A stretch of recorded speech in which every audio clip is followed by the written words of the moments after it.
I didn't say a word when she posted it, just stared at the glowing screen in the dark. Her caption on Facebook, written like a martyr's confession: "Some women stay because love doesn't pay the mortgage." A chorus of sympathetic comments poured in. Heart emojis. Women calling her strong. Men calling her resilient. She knew exactly what she was doing.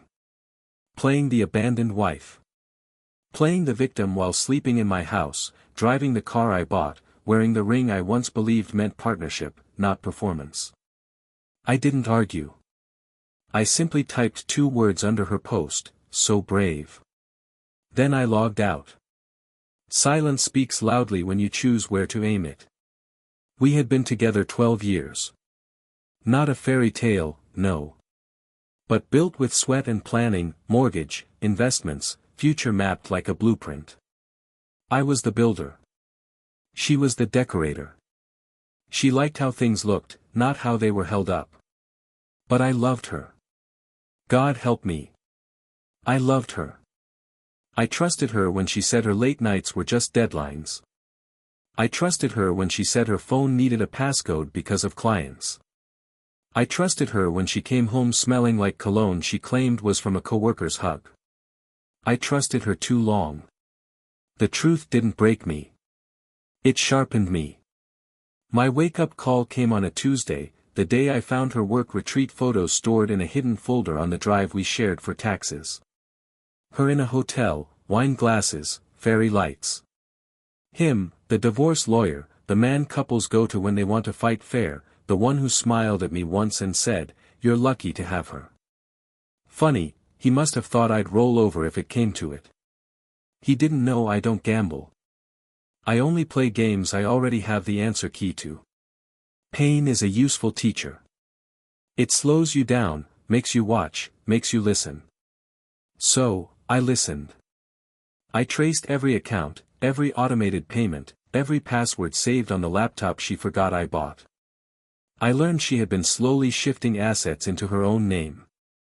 Getting ready to leave, but wanted me to carry the weight of the mortgage until she was settled with him. Love doesn't pay the mortgage, but apparently I was supposed to. Cute. I didn't confront her. Confrontations give warnings. Warnings give escape routes. Instead, I visited a different kind of lawyer. Not the kind who smiles, the kind who reads every line, the kind who doesn't believe in mercy where betrayal exists. We worked quietly, methodically. Every hidden account found, every message archived, every asset positioned. I waited. Patience is the deadliest weapon. Then she posted her little quote, her anthem of noble suffering. Some women stay because love doesn't pay the mortgage. No names, just implication. The comments assumed I was lazy, cold, unloving. I didn't respond. I simply let the world clap for her performance because the best stage for the truth is silence before the fall. The next morning, she got his call. I watched from the kitchen table, coffee in my hand, steam rising, calm. Her phone rang and she answered with that practiced softness she never used with me anymore. Then her smile dropped.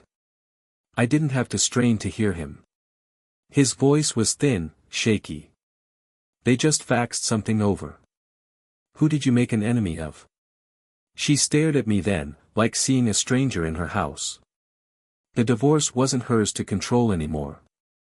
Not the narrative, not the assets, not the house. Everything she thought she was quietly taking was already gone. The prenup she thought was symbolic had teeth. The shared account she tried to drain had legal tracking. The car was in my name. The house was inherited, not marital property. The lawyer she slept with had disbarment on the table for conflict of interest. Her voice cracked. She whispered, "You knew." I nodded once. Love didn't pay the mortgage, I said, but loyalty did for 12 years. She reached for me out of habit, out of desperation, but I leaned back.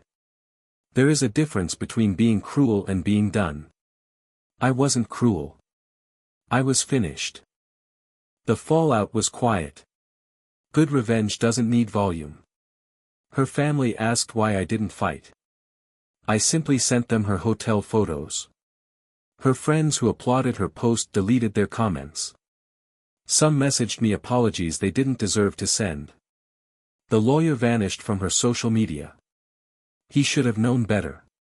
To betray a client means you never forget the cost. She moved into a rental across town. Smaller, dimmer, temporary. She passes our old house sometimes. The life she thought she'd upgrade from. But you can't upgrade from what you never understood. Stability isn't romantic until it's gone. Do I miss her? Sometimes I miss who I thought she was. But love is not blind. Love is a promise. And when someone breaks a promise, quietly, secretly, arrogantly, the most merciful thing you can do is let them live with everything they wanted.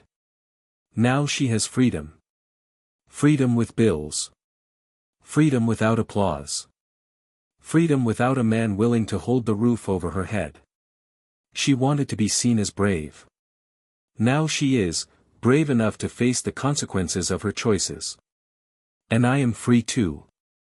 Free to build again, wiser, stronger, unapologetic. Because betrayal doesn't end you. It reveals you. And sometimes, the quietest victories are the ones that echo forever.